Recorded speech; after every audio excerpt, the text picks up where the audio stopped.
In this video today we're going to remove the fuel tank of the KTM 1290 Super Adventure, and I'm going to show you how easy it is.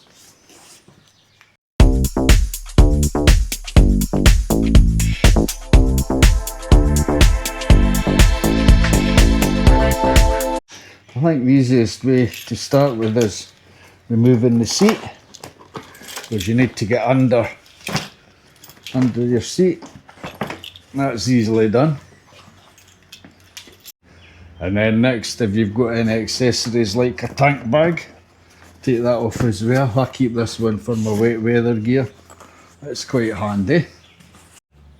Now if you've put a bracket on for a tank bag, you have to remove the screws and the four that hold this on. And I'll show you what I did with these screws.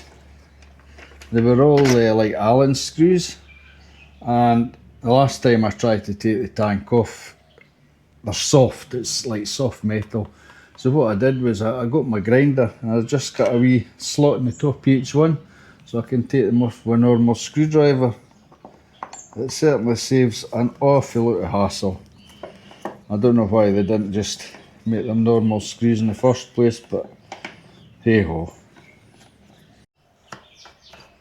Once you get the screws out of here, just lift it off. And there you go, because when this is on, it's actually covering the top cover here. You can't get it off, so unfortunately you have to take this off. However, that's that. On to the next part.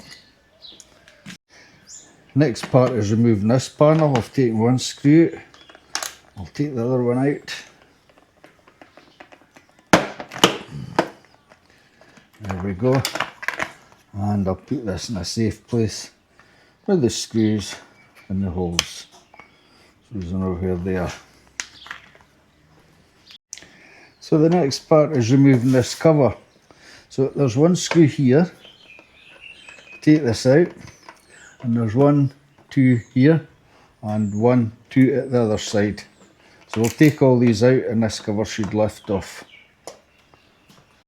So then once you get all the screws out, just a matter of lifting this cover off, like that. There is 2 screws, I forgot to say. There is an extra 2 screws down here, and the same at the other side, which goes through this part. So once you get them out, so that's 1, 2, and then 1 down here, 1 here, and 3 at the other side. And this part just lifts off.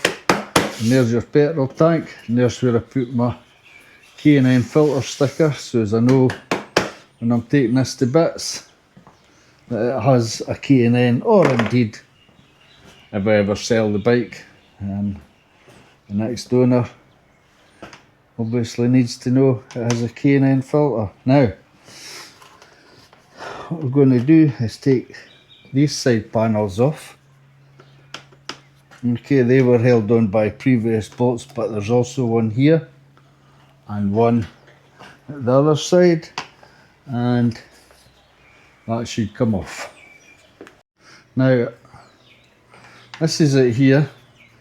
There was the screw here, and this bit also slides into a bracket, so when you take the screw out, slide the panel forward and off, and that's it. I'll just do the other side. I've taken I'm not taking the bolt out. There's the bolt out.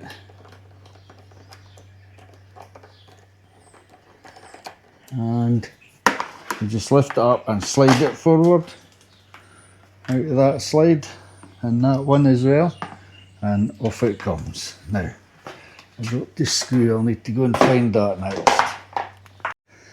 So next we've got this panel here. So we'll unscrew that off like that. Now some people are lucky and the tank is just sitting just behind that, the tank can lift up that way, and some people are not so lucky. However, I'll take these screws out from each side and we'll see if we can get that tank lifted that way. I forgot to say also, these two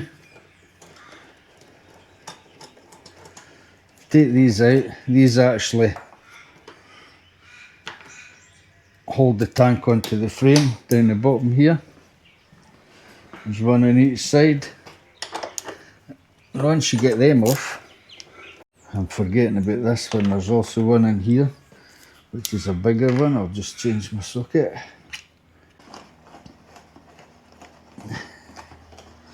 So that's the two that really hold it on, the three I should say, that actually hold the tank itself.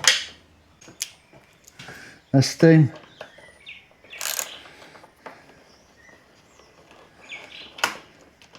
so once you take this screw out, this whole air filter comes off. Now these can be an add-on, the foam filters can be an add-on. Some of these bikes you get foam filters that push away down the air passage, but I find they get choked up with shit. These are the best. Stick them on, 2 or 3 months, whip them off. You just open that up to change the filter in it. But and once you get that off, it easy to get the rest off. There we go. And again, it's one of these clips for the indicator. Like that. And there you go. There, by the way, if you're ever wondering how to get into your panel, I can't open this because the sticker's covered it, but there's a panel in here to get into your coolant. But now here's one side of the fuel tank. So here's a screw here, that's to turn off the fuel and pull the pipe off. The same one here, turn off the fuel, pull the pipe off. This is a balancing pipe from each side of the tank. And then your main fuel line is here, which we need to disconnect. So we'll turn these taps off first and disconnect the balancing pipe. So this is the right hand side, so turn the fuel off. Sometimes the fuel coat gets a bit sticky, so you just have to give it a wee, just force it a wee bit to get it to move. Now, we need to go that way, that's right. So it's righty tighty and lefty loosey.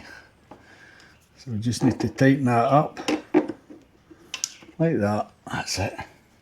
And pull the fuel line off.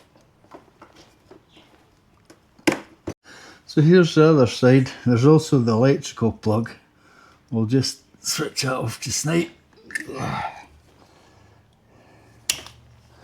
And fuel's turned off. And we'll take this side balancing pipe off.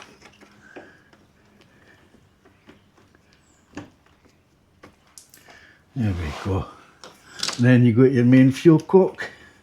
Just press that button and she'll split open like that. There you go. And that's the fuel disconnected. Next, we'll get the tank off. So I've just got to show you something else. On this frame, I put this frame on myself. There's these 2 rubbers fit in the tank. There's a bolt goes up into them. Last time I had it off, I never put these bolts back. But it sits there on the rubber. It's not doing any harm. The rubber won't come out. I might put the bolts back in this time when I put the thing together. But realistically, it doesn't really matter. But I thought I would show you that. There's one on each side. So, now that that's all off, it should be just a matter of pulling the tank up. Just got these hoses out of the way. And wires. That one stays here, I'll just slip it under there. And the tank should lift up.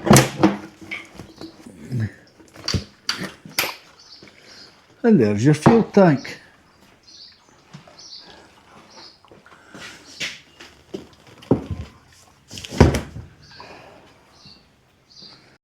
Now while we've got the tank off, I'll just show you, here's the air filter box. So to get the air filter off, take out the screws, this comes off, you take the air filter out, put the new one back in. It couldn't be simpler. Just remember, you've got a breather here. Okay, there's a rubber hose goes onto this bit here. You can see the clip. Rubber hose goes on there, and it breathes into here, which then sucks it into the tank. Now, when you're going to take this lid off, my advice would be take the 2 screws out the bottom first, 2 screws out the top, and hold this clamp with pliers to take it off, because that bottom pipe here can snap quite easily. So if you undo that pipe, undo them, take that off, then it's just an easy job taking the air filter cover box off. I'll show you another wee dodgy bit that KTMs have, is in the wiring. See this wiring loom here? This kind of rubs a wee bit, and it can expose wires. I've cable tied it down so it doesn't rub anymore, and I checked it last time I was in here. Luckily nothing's been rubbed through, but it can rub wires. Now, the reason I'm in here is I want to check to see if the gear selector is actually still plugged in up here, and I think that's the wire for it. So I'll need to see if I can do a test on that, just to see. But anyway, that's the tank off. Putting it on is just the reversal. It's quite easy. Anyway, I'm going to have a look at this bike, see if I can fathom out why the gear selector's not working, and if I think it's the actual sensor, then I'll leave the tank off it until I get a new sensor ordered, and then we'll get it changed over. Out of breath, jeez. So if any of you guys watched my previous video, under here there's a switch for the kickstart, but there's also a gear sensor in here way behind, and I had that out to clean it, and I gave it a good clean, put it back in, and it's still not showing the gears. So I've just followed the wire up. Here it is here, this multi-plug is for the gear sensor. So that plugs in okay. I'll take the terminals out, give it a wee clean. But it looks like the sensor's maybe gone. So I'll probably have to put a new one on it. I think it's I don't know. Somebody said it was a common thing for them to go, but I can't see it.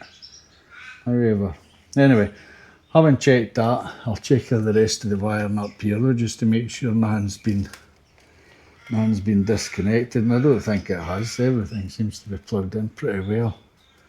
So yeah, it looks okay to me. So there we go. Now, just in case anybody was wondering, on the left hand side of the bike, just up here, there's this coil. This is the coil that picks up your key. And it picks up on the inside, you'll see, it's actually the bit you put your key against. If your battery's going flat in your key fob, you put it against there, and it's enough to pick up the signal, and you can start your bike. But yeah, I've checked over everything. I can't see any wires done, so that's it. I'll need to get that sensor. Now I think I can quite happily put that tank back on again, knowing that everything's okay. Once I put the camera down, I'll just get another check for the wiring and see what it's like, but I think I'm quite confident that the wiring's okay. So I'll put it all back together, and I'll get that part on order. I don't know how much it is. I think I looked online on the KTM site, and they're wanting about, is it $300 or $600 or something stupid like that? But I'm sure I'll get it cheaper elsewhere. Anyway, that's it. I just need to get one and get this put back together again. So if anybody does want to take their tank off, that's how you do it, the way I showed you. If you've not got these guards fixed, there is another cover on here, which bolts into here, I believe. So you just need to take that off. But if you've got these fitted, then it's just the exact same procedure that I did. Tell you, when you look at her, she's a skinny bike without the tank on her. And here's the tank, just in case you wanted to view it. This is what it's like. Big saddle tank. I think it holds about 21 litres, something like that. It's a good design because it's saddle tank and the balancer in between. It means, you know, each side of your tank's got the same weight of fuel in it. And it's a good capacity, so yeah, you couldn't ask for any better than that, really. So that's it. All my bits and pieces, and I'll go and get this put back together again. Thanks for watching, and I'll catch you later.